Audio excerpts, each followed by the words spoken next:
చేతిలో పడగానే అది ఎంతో విలువని నాకు చూపితివే.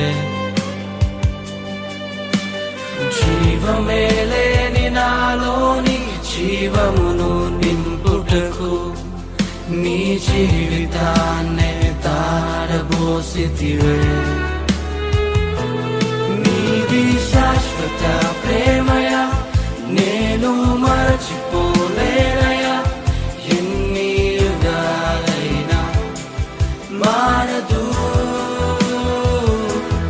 ఎండిన ప్రతి మోడును మరలా చిగురించును నా దేవుడు.